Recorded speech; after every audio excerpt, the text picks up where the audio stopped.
I want to talk about the biggest and the most important story in the world, the Wuhan coronavirus.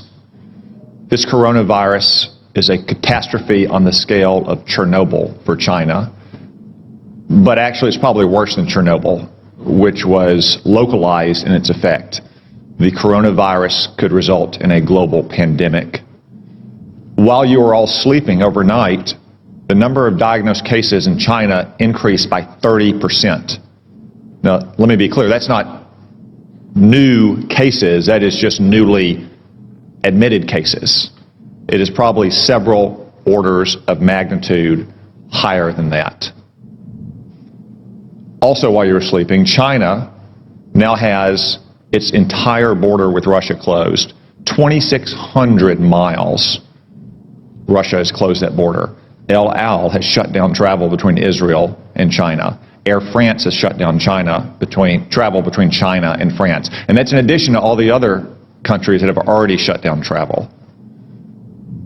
From what we know so far, and there's still many unknowns, this virus could have both a long incubation period, as much as 14 days, and individuals could be contagious while asymptomatic, which was not the case with SARS in 2003.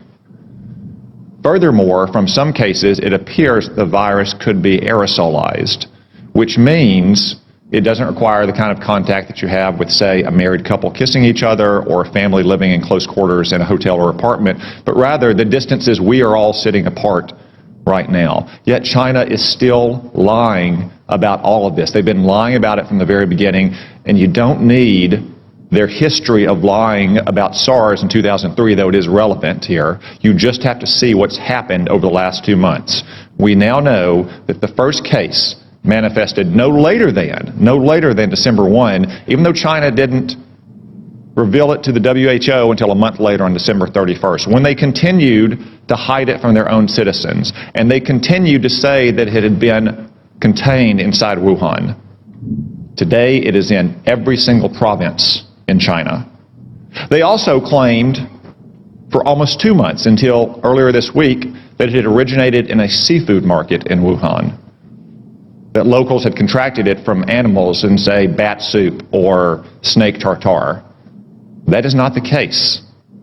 The Lancet published a study last weekend demonstrating that of the original 40 cases, 14 of them had no contact with the seafood market, including patient 0.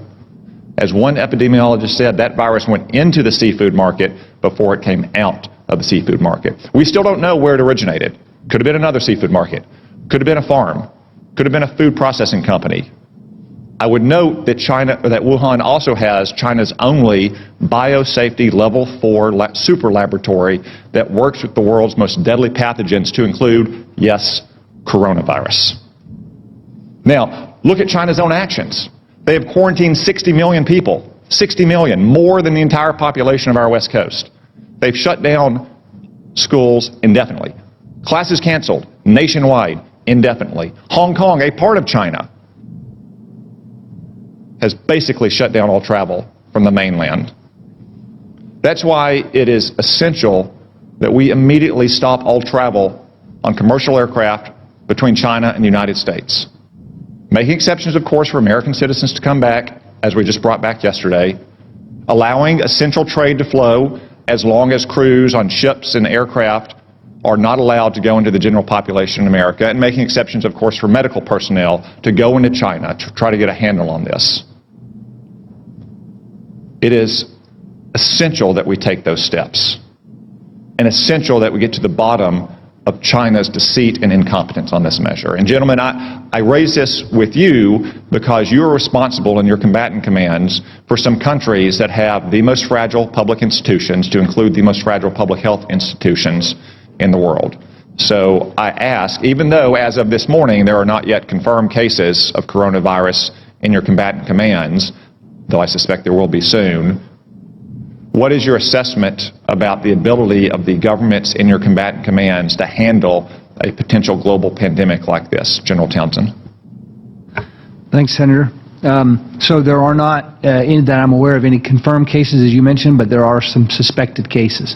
The first report of suspected case I've heard of is in Djibouti, which you would imagine with a significant Chinese presence there.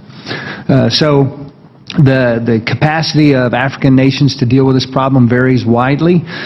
For example, in Eastern Africa, Central East Africa, they've been dealing with Ebola, and they've been dealing with Ebola largely on their own and doing a pretty good job of it. So I think capacity there, but anywhere else in Africa is probably not to that degree.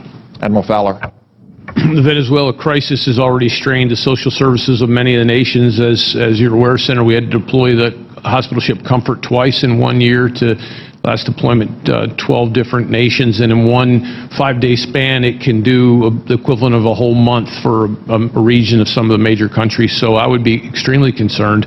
Like General Townsend, the capacities vary widely, but in many cases they're strained and to the limit. I'd be very concerned if we saw this spread. Thank you. As a defensive measure, I just say again, it is essential that we shut down all commercial air travel immediately between the United States and China.